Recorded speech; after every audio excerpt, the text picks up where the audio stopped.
Welcome to Garden Valley Church Podcasts. We are so looking forward to having you join us today.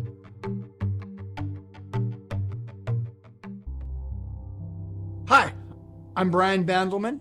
This is my wife, Shelly. Say hi, Shelly. Hi, Shelly. Good job. And we are on staff here at Garden Valley Church. We're starting a new podcast on the book of Acts. And so thought we'd better tell you a little bit about who we are, what we do, and some of those kinds of things. Let's don't tell them anything about what we do. Okay, we don't do anything then.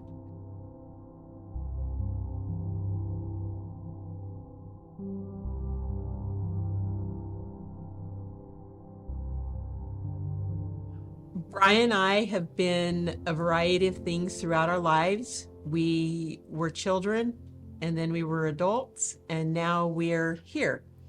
And we have actually known each other since you were like 3. Something like that. I was like 4. We met in the church nursery, we're those kids, and grew up together, got married. We have a family. I like to say I have 6 children. I have 2 from birth, 2 from adoption, and 2 through marriage. And we've got a grandbaby, I'm going to just say it, and another on the way.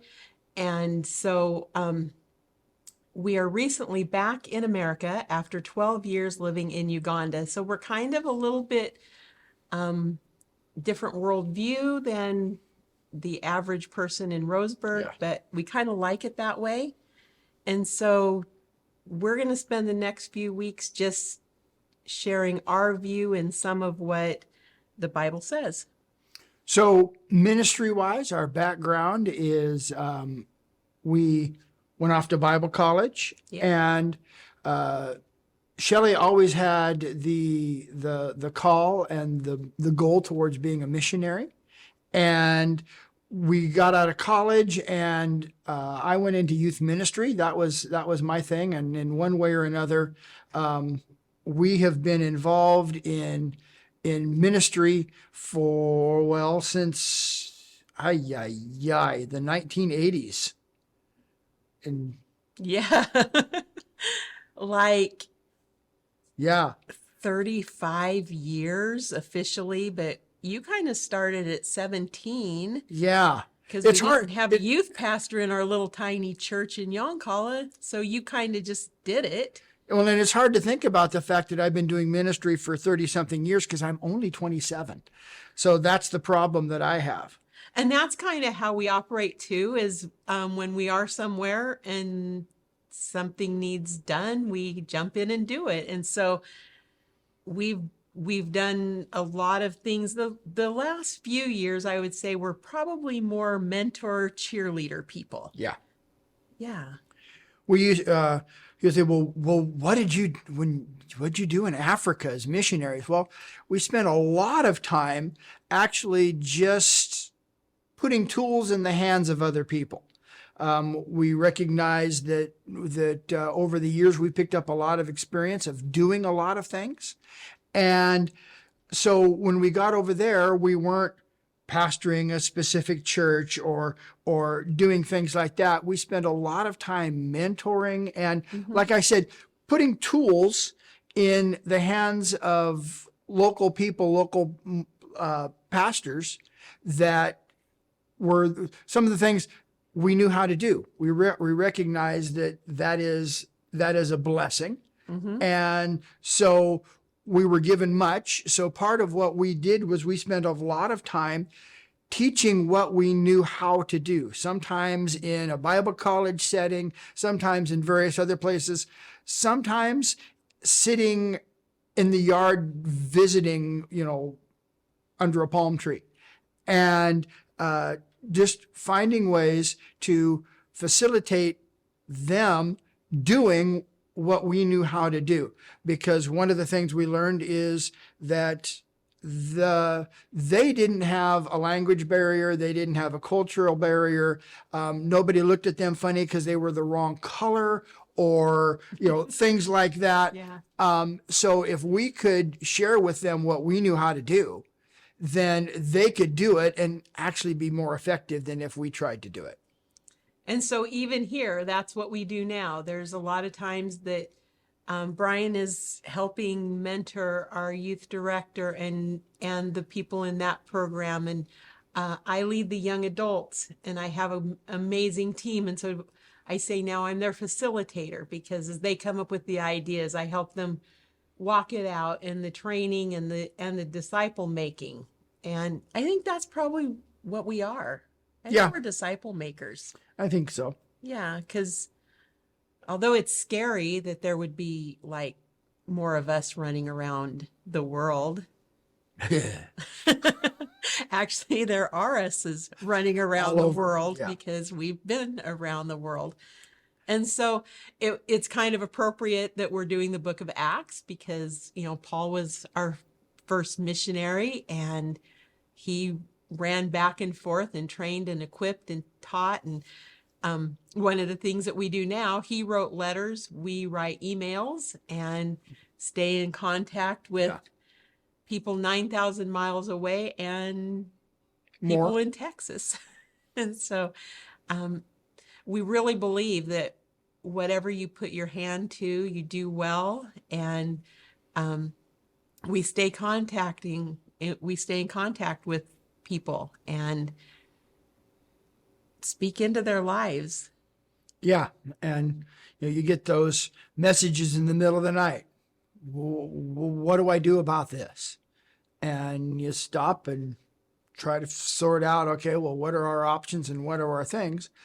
One of the things that's interesting for the book of Acts is, as Shelly mentioned earlier, we do have a slightly different perspective on some things, because we lived in a developing nation for 12 years on the other side of the world. And, sometimes you get this idea that everyone thinks like me, and we're all doing the same things, and people on the other side of the world live and act and do just like I do. And that's not reality. Every culture, every people has its own way of doing things. And maybe your first thought is, well, boy, they're sure doing this wrong, until you stop and watch for a minute and you discover that given their circumstances, their resources, their stuff, they're actually doing it a pretty decent way for what they have to work with.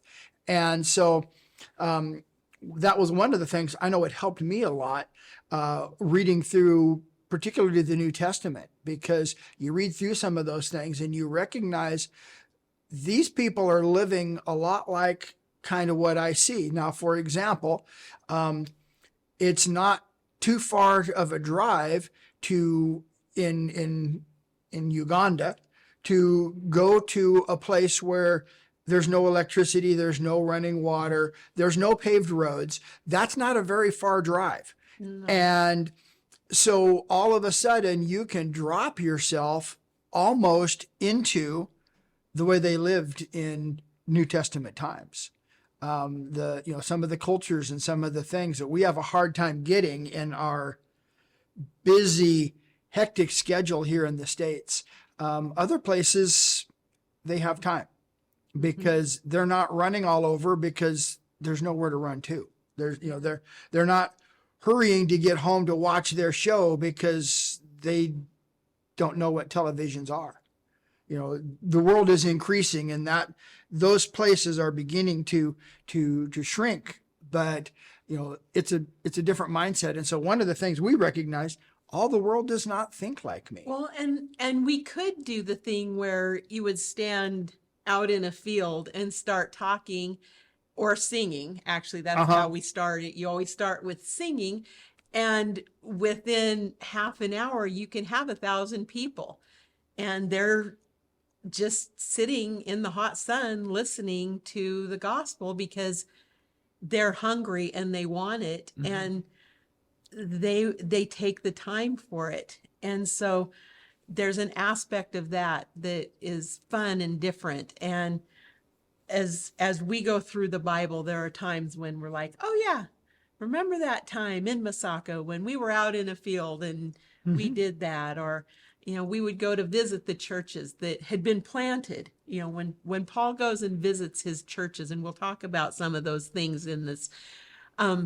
we used to do that. And we would go back to where we had the crusade and we had planted and see our pastor friends and sit in their house and have a cup of tea and talk about what they were doing. And so we're looking forward to sharing our lives mixed in with this incredible book that tells the lives of the early church.